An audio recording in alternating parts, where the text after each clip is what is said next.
What's up, everybody? Happy New Year. DH here. I wanted to jump on as we're approaching the end of January of 2022, and I'm sure everybody's experiencing some level of transformation within themselves. Many times, the beginning of the year is a time for us to reflect on the year that just experienced. And for 2021, everybody has their own different unique experience. We each individually could probably write a book on our 2021 and the ups and downs and ebbs and flows. And if you think of a roller coaster, like the twists and turns, the drops, the increases, the declines, the just all of it. And think of how when you're on a roller coaster, think of how your body feels. Like your body is completely not in control. You know, it's at the mercy of this machine, and it's taking you on all these twists and turns, and your stomach comes up and comes down, and like just that level of surrender.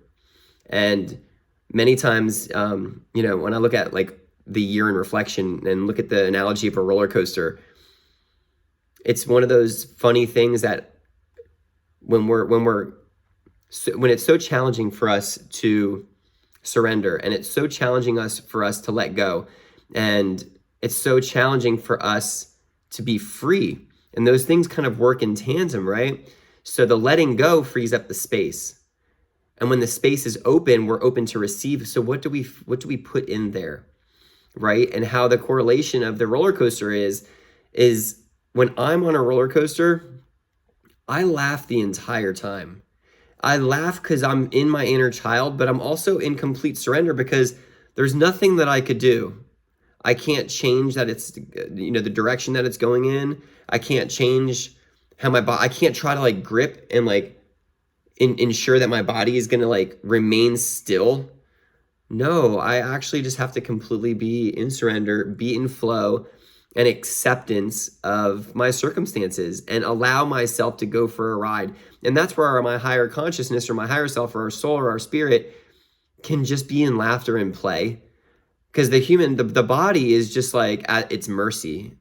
And it's very similar to how we are as humans just inhabiting Earth, right? Like there's all kinds of things that are swirling around, all kinds of energies that are swirling around that kind of have us at its beck and call, should we choose to accept it. I mean, think about it. The things that we attach our mind to, our thoughts to, can a lot of times reflect in our actions, reflect in the results on how we show up and how we live life. And as we come into a new year, what are some of the things that we feel intuitively deep down that we want change in? What do we want to shift out of? And that's where if we can look at the pie chart, I've done this training a lot, is how do we utilize our energy? And if we can use the example of a pie chart and how we break out how we use our energy is, nature, self, and service is how I feel is our highest and greatest good for 75% of our life. So 3 pieces of that pie is nature, self, and service. How are we connecting with nature? How are we connecting with our surroundings? How are we connecting with the earth? Things that are of a higher spiritual consciousness versus material things. And then self is like, how in tune are we with our body, with our mind, with our soul?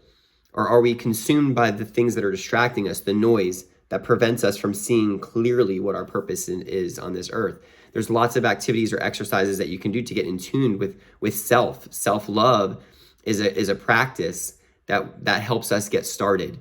How are we honoring of ourself? How are we honoring of our physical body? Well, what are we eating? Is the food that we're eating, the drinks that we're drinking, things that we're consuming, are they of high vibration? Are they elevating and expanding us and making us feel good? Not just our taste buds, wow, that tasted really good. How does it elevate and expand our body? And that's one of the things. That's self. Are we sleeping well? Are we caring for our skin, our hair? Are we honoring of that? Are we conscious of it? Are we conscious of all of our physical body? From down between our toes to the top of our head. Are we in acceptance of self? Self-love is, are we looking at ourselves in the mirror in our naked truth and honoring? Are we celebrating, or are we in judgment? Okay. So nature, self, and then service is the sharing of our gifts, the sharing of our unique gifts on planet Earth as a human.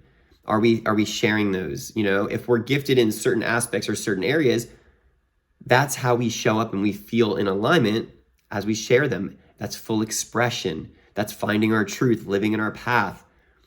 That's part of the quest, right? And I feel that awareness is like the first stage, like it's almost like that light bulb moment, but then it's the acceptance. The acceptance of it all is what propels us into motion. And that's kind of where I feel a lot of us are stuck. So the new year can be an activation to move through that stuckness. But it takes a different action. It takes the vision. It takes the acceptance that it's time for some change. And it doesn't have to be a negative thing making you, like forcing you to change. It could just be it's ready. It's taking that first step. There's no skip steps. So it's taking that first step. And I feel that a lot of times that's where we retreat.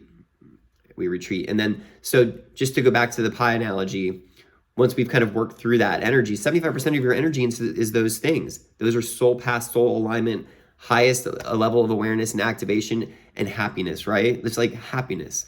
The other 25% of that piece where you should direct your energy is all the other things, whether it's social media, paying the bills, grocery shopping, getting gas, taking your kids to these events. It's kind of like the human element, the rudimentary things, the day-to-day actions that can fill your entire pie chart. And what leaves us, the scraps at the end, where there is no 15-minute bath with a candle and tranquil music. We act like that's like the hardest thing ever. It's 15 minutes, right? It's 15 minutes less of social media. So my point is like understanding where we can make changes to recalibrate our system, to understand how to shift our energy so we can propel ourselves into this new year, because it's what we make of it, right? And I just wanted to jump in here and interrupt you in some ways and let you know that it's not too late to get started, get in contemplation, get in what you feel, how you want to direct change, how you want to create change, because we are the creators of our own reality, right? And then when we get out of what I learned from this book, The Science of Being Rich, one of the main things that I got out of that is to get out of the competition mindset and get into the creation mindset. What are we creating? What are you creating? What do you want to create? What feels most in alignment when you create versus a competition where you're evaluating and wanting to compete? It's of the ego. So much love to you all. Happy New Year. Get in alignment. If you need any help, if I can serve you in any way, let me know. Get in touch with me, message me, and we will connect. All right. Much blessings to you.